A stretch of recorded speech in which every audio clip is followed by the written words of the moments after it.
નમસ્કાર.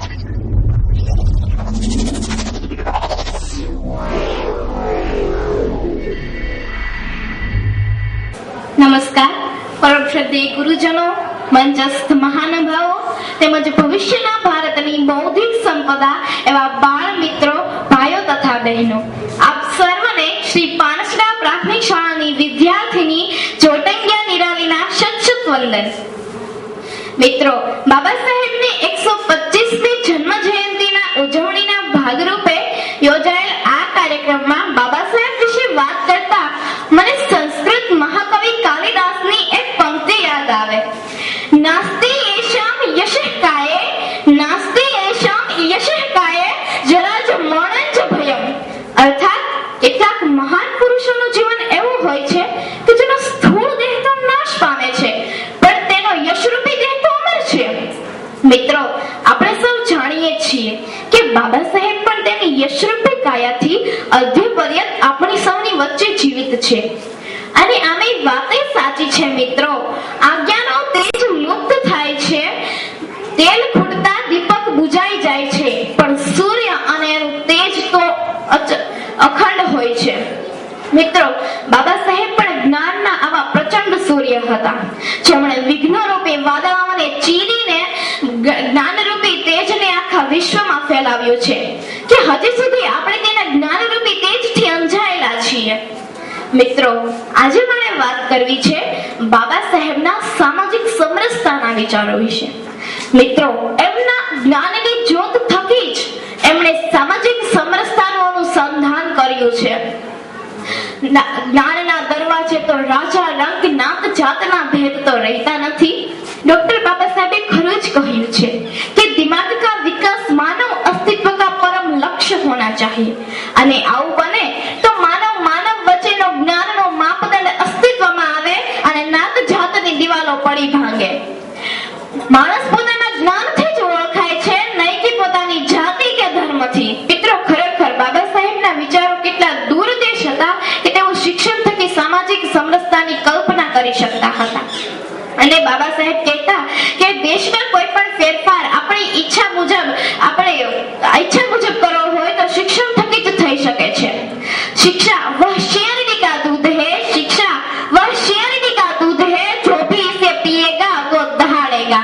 મિત્રો, શિક્ષણ પામેલો કોઈ પણ વ્યક્તિ વિચારોથી માયકાંગલો હોય તે વાત બાબા સાહેબને કેવી રીતે હજમ થાય?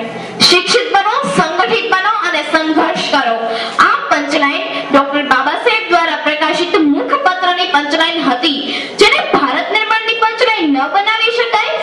મિત્રો, બાબા સાહેબ કહેતા કે શિક્ષણમાં વાંચનનું મહત્વ એ વાત આપણા બાબા સાહેબ ખૂબ સારી રીતે સમજાવી જાય છે.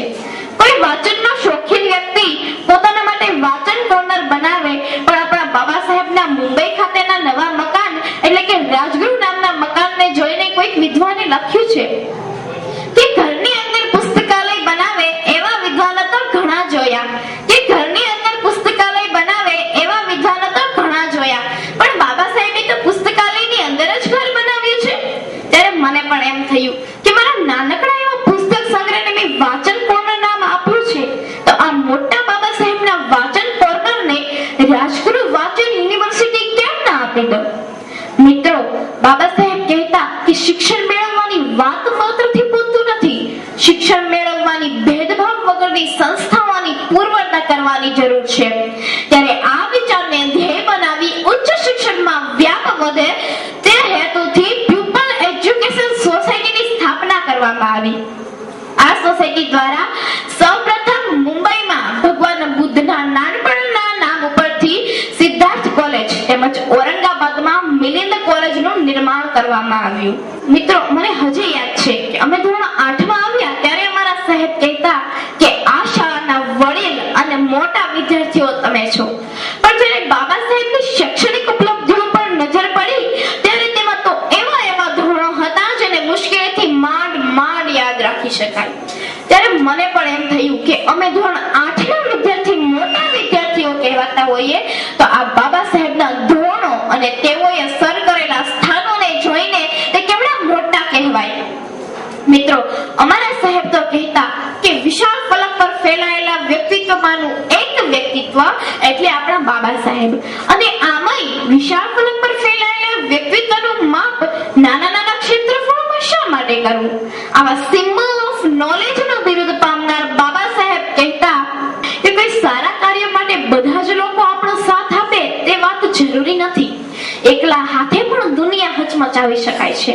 ત્યારે મને મેઘાણીના શબ્દો યાદ આવે, જ્યારે દીવો ધરે ન કોઈ, જ્યારે ઘનઘોર તુફાનને રાતે 12 વાસતને જોઈ, ત્યારે આંખની વીજે સળગી જઈને સમનો દીવો એકલો થાને રે, તારી જો હક સુડી કોઈ ના આવે તો તું એકલો જાને રે, એકલો જાને રે, એકલો જાને રે, તારી જો હક સુડી કોઈ ના આવે તો તું એકલો જાને રે. અને અંતમાં આગ્રા ખાતેના પોતાના ભાષણમાં એક કડવો પણ સમગ્ર ભારતને ટકોર કરતો વિચાર આપતા બાબા સાહેબ દુખી હૃદયે કહેલા कि मुझे मेरे पढ़े लिखे लोगों ने धोखा दिया है.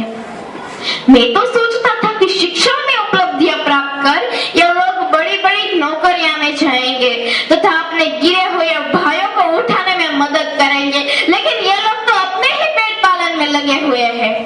મિત્રો, બાબા સાહેબ વિશે વાત કરતા વર્ષોએ વીતી જાય, પણ સમયનું બંધન હોવાના કારણે હું મારી વાત પૂર્ણ કરતા કહીશ, દેશ કે